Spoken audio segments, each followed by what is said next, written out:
leak to the third party, because this social networking is maintained by the third party, where he will also get this one. So this is the way the personal information leakages will happen when you store your password, pins, and other things in the mobile address book, your phone book. Makes sense? Okay. So next one is, let's say that a CEO also write down a combination of office, I mean combination to the Office Safe in the default iOS Notes app. Again, Notes app is one of the application that is there in the mobile phone. So where he writes some information or all the details, whatever he's attending. So while this phone itself has a passcode, and then Note app is unencrypted. So let's say that a malicious backup app that reads the notes. See your phone, this COE access his phone by using a password only. But this whatever the notes he made it in the note app, it is not encrypted. Assume that unencrypted. Okay, in that case, when somebody is doing a backup, okay, malicious backup app, which is reads the notes database and exfiltrates the whatever the information that is written in the notes, as the way it will leak the information.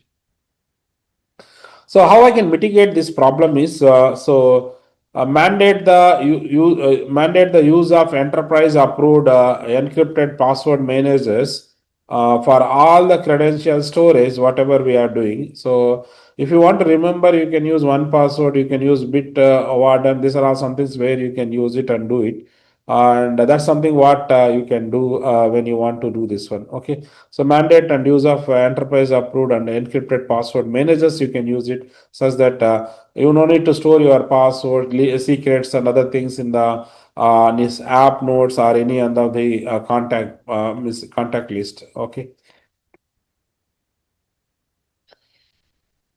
And the last one, last threat for the mobile device is SMS or MMS phishing, where attacker will send the SMS with a link or MMS with a link. Okay, so where mobile users are conditioned with trusted text messages. Majority of the times we think that our text messages are more trusted than the emails, and that is a weakness that attacker exploit. And this trust is sending the malicious link via SMS and thereby bypassing the corporate email spams. And that's something what attacker can do here. So example is, if you look at the an employee receives a text message that is the IT alert. Your corporate password expires in 10 minutes. Click this link, and that's the way it has come. Okay, click this link to reset. So as generally will become because the moment you get such kind of messages, we think that it is genuine and correct, and and mostly we'll click on it, and so that is the thing what we do. And because even though when you click on the link also, the whatever the browser, whatever the thing that open in a browser, okay, which looks like exactly as a real single sign-on portal, and even the web pages, everything looks similar. Okay, so say not only similar, it's the same. Okay, so again, we mistaken now we think that it's all genuine. Then we'll enter our credentials, and where we are passing our credentials to the attacker here. Okay, there's a fake IT help desk SMS messages. That's something what it comes like this. So next one is another example for this one is an executive receives an SMS claiming that a FedEx package could not able to be delivered, and where he is requesting a small fees of $1 fee, and where assume that if mistakenly they click the link and enter and then enter their corporate credit card details, so where an attacker now have the credit card details with them, and he can use that one, and even so he can do anything with that. Okay. So now, again, to mitigate this one, implement a mobile threat defense mechanism. Okay, MTD solutions, mobile threat defense mechanism solutions, which will filter that malicious URLs entering into your mobile phone at the network level, even within the SMS level. such that it will block, it will not allow it to you. So that is one of the good mechanism where we can prevent this kind of SMS and kind of whatever the links that you are getting, we can prevent it. Even your MDM does this one. Okay, mobile device manager will do this one such that we can protect from this kind of messages. So with this, all the 15 security threats that are there for mobile phones will come to end. And if you have any questions, please feel free to ask such that I am happy to answer such that I can move on to the next one. Yeah, sound is not audible. Again, I request some of the participants, please mute your video such that others get good bandwidth. Okay. So otherwise you log out and log in, then you will get the good bandwidth. So now we have seen that what are the threats that are there for mobile devices. 15 threats we have seen, and we also understood what is mobile device and what are the security related. Now we'll talk about what are the top 10 open web application security project related mobile top 10 vulnerabilities we'll discuss. Okay. So this is this top 10. If somebody is developing some mobile app, some mobile devices they are using, they should mandatorily should have fixes for this top 10 vulnerability, because attacker most likely uses this top 10 vulnerabilities such that to exploit into the your mobile devices. Yes, if you have any questions, please feel free to ask, or even you can type in the chat box.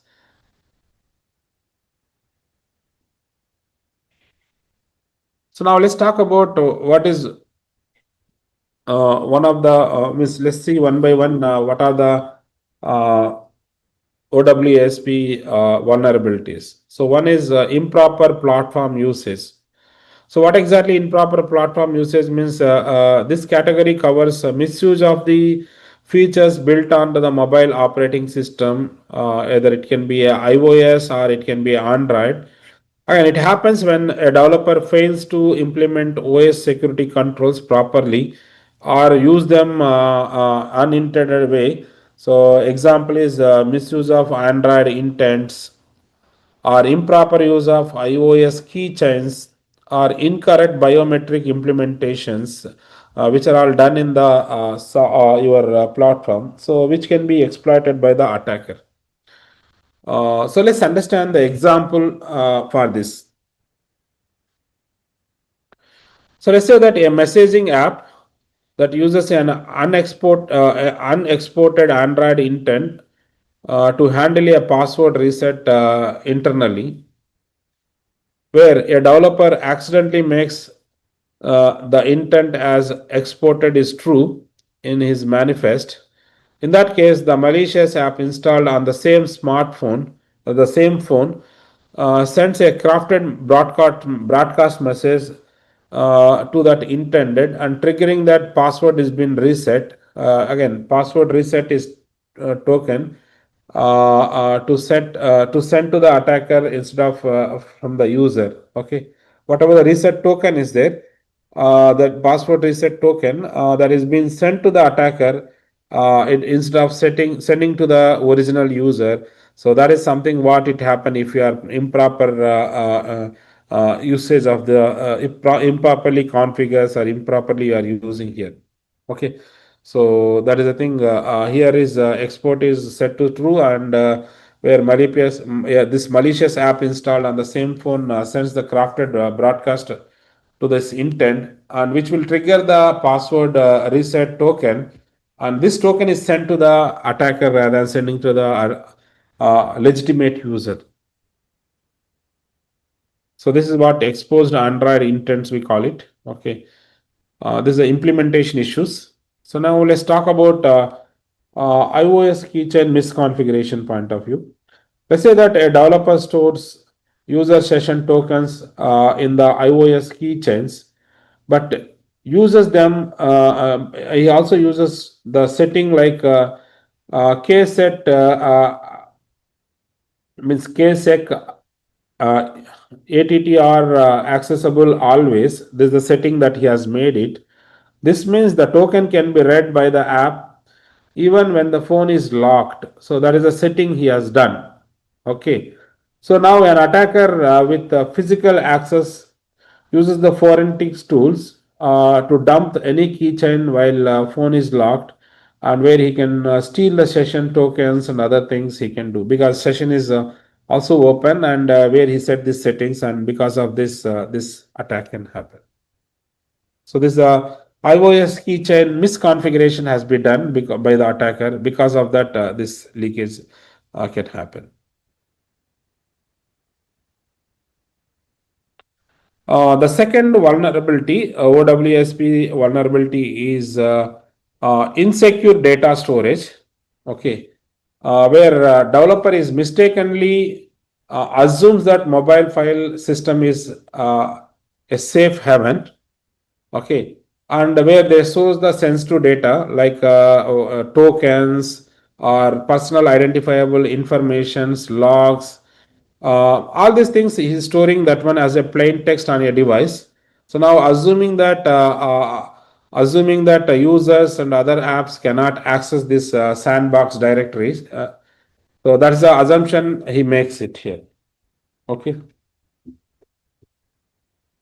So now, the again, if you look at why it is happens, is there's a plain text SQLite databases he uses, and even unencrypted shared preferences, NS user defaults is users, are storing the data on external storage like SD cards and other things he's doing. So in that case, they do this one. Okay.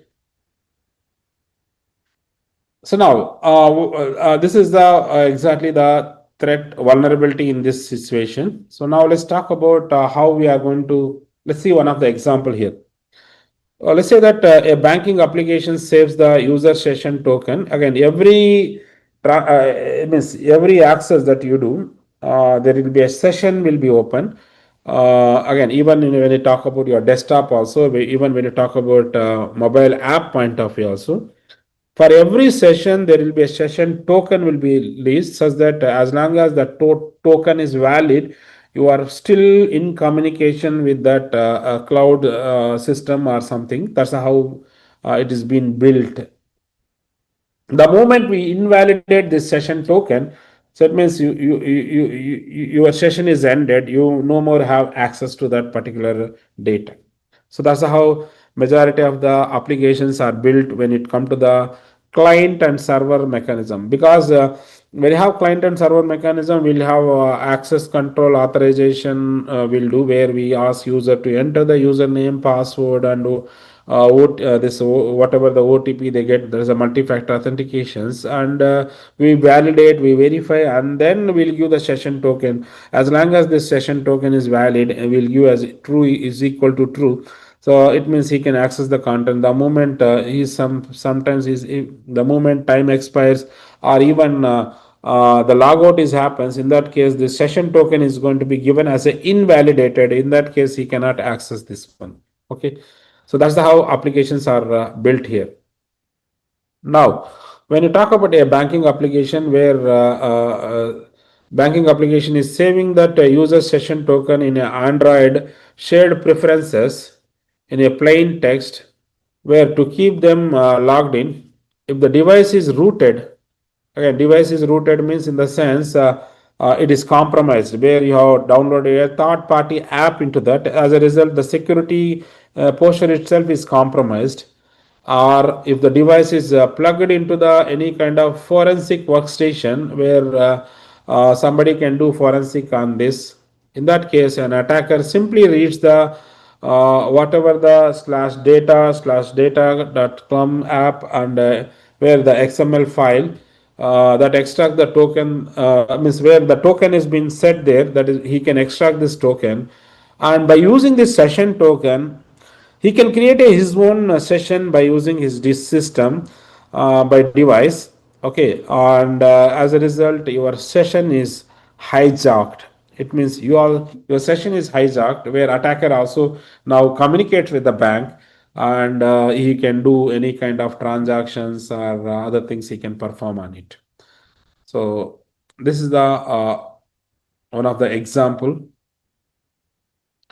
So similarly, the other example is, let's say that a corporate document viewer, where he download a sensitive PDFs to the Android device, to the external storage, to save the space. He has done it onto this one, because the external storage space is globally readable by any app. Yes or no? It is not dedicated to the app, because mostly we'll have a containerization where we'll allow only that app has to use that data, like that we can do. But here this is a SD card which is connected to the mobile device, and it's external storage because it's not on the internal storage. Okay. So now, because this external storage is globally readable by any app with the read external storage permissions, who has having these permissions in the app. Okay. So a malicious flashlight app can easily read and upload the confidential PDFs from that. Okay.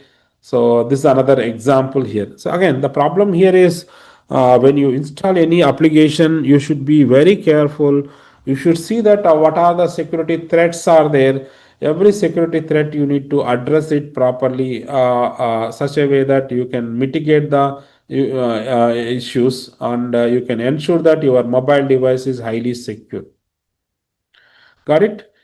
Yes or no? So this is something like, you are in a house. Your house is having a 10 windows and one door. Assume that you lock the door, and also what you do is, every window you properly close it before you go for a bed, such that nowhere attacker can, the thief can enter. So that's something what you do. That's something what, to make it yourself safe in the home. Okay, the same way here.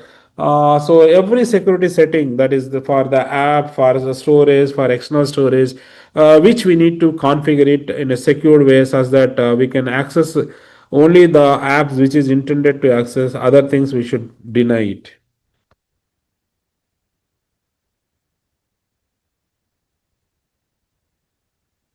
So now let's talk about the third security vulnerability is insecure communication. So again, data can be transmitted between mobile app and backend servers, is intercepted by anybody in between. So this can occur when developer fails to enforce transport level security, or so SSL, by using a weak cipher suit. Again, the security, the encryption is not that much sufficient, or improperly validating the SSL certificates. So by using this way, anybody can intercept between the your mobile app and backend server. So example is, you can see that some of the servers, that is operates always in HTTP, but instead of connecting to the server using HTTPS, you are converting, you are connecting to the by using HTTP.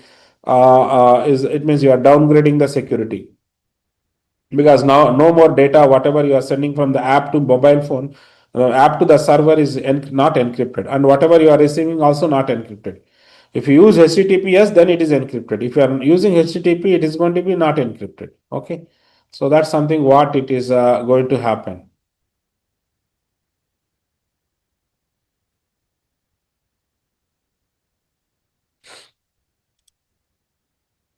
So now accepting a self-signed, another one is accepting a self-signed certificates, and lack of certificate pinning. These are all some things because of the insecure communication.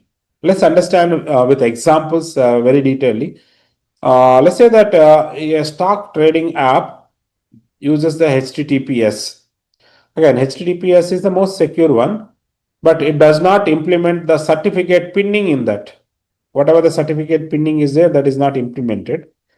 Again, where an attacker on a public Wi-Fi uses a tools like Bobsuit. Bobsuit is an interceptor, which he can use it to present a fake SSL certificate to this particular app, where he will provide a fake certificate to this app, because the app trusts that any certificate that is signed by the certification authority, root certification authority, installed on the phone. So now attacker successfully performs the man in the middle attack, where he can, because the attackers distribute this certificate, and this app believes that it is given by the certification authority. So now attacker successfully performs a man in the middle attack, thereby capturing the trades, that is trade orders, whatever it is there in the app, in terms of plain text he will capture. So this is the vulnerability with respect to this one in this case.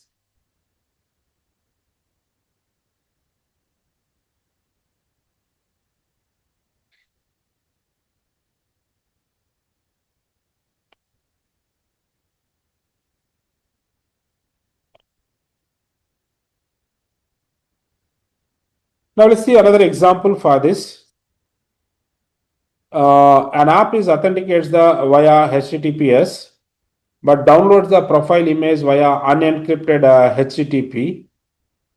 See that it is authentication happens via HTTPS, but the download profile image, whatever the profile images are there, downloads that via unencrypted HTTP, where an attacker also intercept the HTTP because you are getting a HTTP traffic. So attacker also intercept the HTTP traffic. Since he intercept the HTTP traffic, even he can inject the malicious payload into the image response, and when app renders the image, so again when opens this one, in that case it triggers the buffer overflow, and as a result it compromises the your device.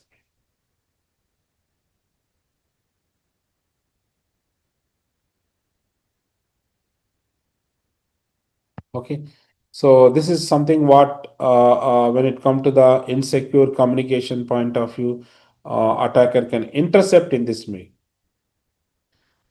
So the fourth OWASP is insecure authentication. Again, flaw in the identifying the user. Okay, if you don't have a very good, strong, secured authentication authorization mechanism, so this involves involves a weak password policy. Again, somebody is setting a simple password. I don't have a mechanism to reset that kind of password, or somebody sets a 5-digit number as a password, or 4-digit number as a password, where I don't have a rules to verify that. So where I'm allowing that, these are all some things are insecure authentication mechanism. Under that it comes. So this involves a weak password policies, executing a authentication logic entry onto the client side, or failing to invalidate the session tokens properly on the server. So these are all some things comes under the insecure authentication point of view. Example is where offline authentication bypasses even predicting the session tokens. Again, whatever the session tokens we are issuing, it is a kind of number, sequence number. So again, if I have session number is 5, somebody is getting 6.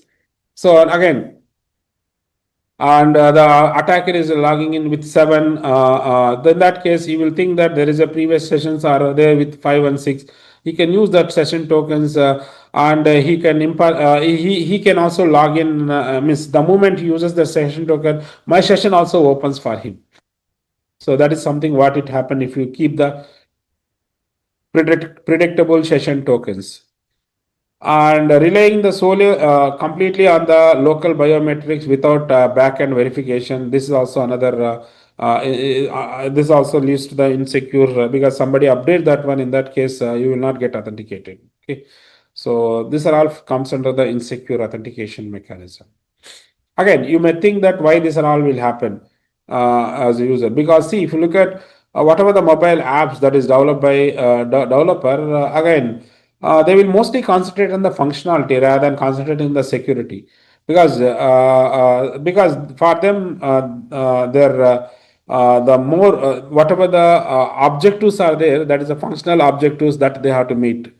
But majority of the companies, they will always develop their apps or applications to meet their functional objectives. And the last step only they will think in terms of security, and where they will plug in all the security mechanisms in the last step before when they release it. So as a result, these are all issues will come into the implementation, because they never thought of that deeply about security. They mostly concentrate on the functionality point of view. So as a result, once app is released, there is a security weakness is identified where attacker can exploit. Then only they will realize that, and at that time, the fixing the app is going to be a very expensive. Almost it costs 60 times costlier than the during the development time fixing. Okay, so that is what will happen here. So if you look at example here is an app asking a fingerprint to unlock, where the code is simply if fingerprint is equal to true login. That's how it is written, and it never sends a cryptographical signed token to the server, where attacker uses tool like Frida to hook into the app's memory during the runtime and forces the fingerprint boolean to return true. In that case, this bypasses the authentication entirely without knowing the password. So this is one of the example of weak, insecure authentication mechanism. So where in this case we are only using a offline biometric, again that is also bypassed in this case.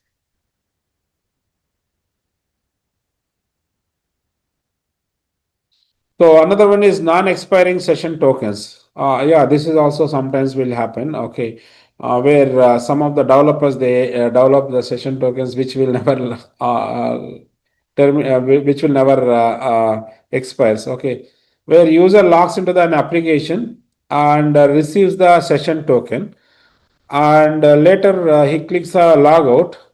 So in that case, the app deletes the token locally, but let's say that it deletes the tokens locally, but it fails to invalidate it on the backend server. Assume that, okay. It means that whatever the token that has been created in the server, that also have to invalidate. Assume that if I am invalidating means in the server still it is running. So in that case, attacker who is previously intercepted that token, now he can continue to use indefinitely to access the user account by using this mechanism.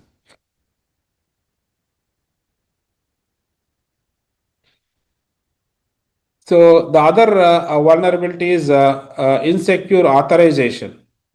So that's earlier one is authentication. This is about authorization.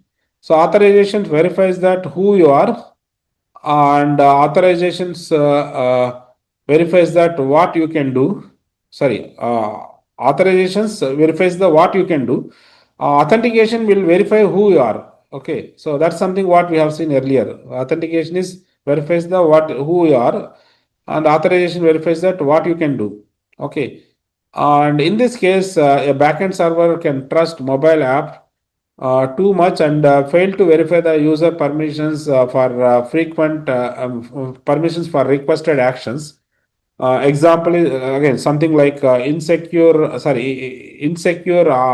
direct object reference is the one thing, or horizontal privilege escalation, where a user A viewing the user B's data. So that is the horizontal privilege escalation, and even vertical privilege escalation, where user acting as a admin privileges. Let's say who doesn't have, but he's acting as admin privileges. So these are all some things what it can happen when it comes to the insecure authorization. It can be done. So if you look at the example for this one is user log into the payroll app, where the app requests their pay stub via API endpoint. So which will come with user ID, like you can see that user ID equal to 1050. If the attacker intercept their own request and changes the user ID to user ID which is 10 equal to 1050 to user ID 1051, in that case the backend server fails to check if the user session owns user ID 1051 data and successfully returns the CEO space tab. Assume that that is 1051 is belongs to the CEO, and in that case his related pay stubs related details it will present. So this is what we call it as a insecure direct object reference, we call it here. because we should never have this kind of numbers which is continuous. We should have a random numbers such that nobody can guess it and such that we can defeat this issue. Similarly, hidden admin endpoints. A standard user interacts their mobile app traffic and notices that they are sending request to the that is sending request to the API slash user slash update profile, and even they manually modifies the request endpoint where API slash admin delete user, because backend server assumes that only admin app knows the URL.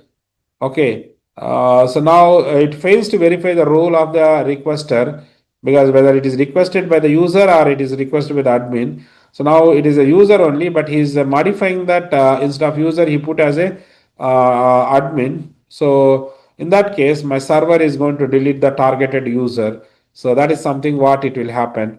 So if it is not properly implemented here. It means we should be also, when somebody changes this one, we should ask him for reauthorization. Authentication has to be done. Reauthentication and authorization has to be done. Without that, if you are doing that one, in that case, if you are authorizing that, in such cases, it is going to delete the account. So these are the simple implementation issues in the software development point of view, which will cause a big security risk in the implementation, in the usage point of view.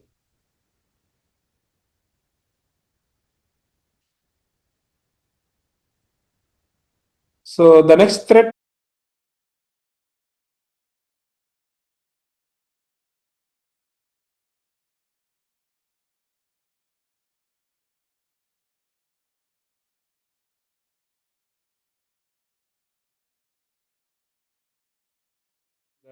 So that's a poor security mechanism, or even custom and untested encryption algorithms. Whatever that I'm using, it is not tested well, and it has some kind of loopholes which attacker can use that, and he can read that. He can decrypt it.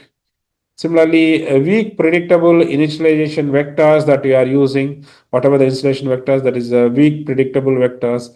So these are all falls under the insufficient cryptography mechanisms.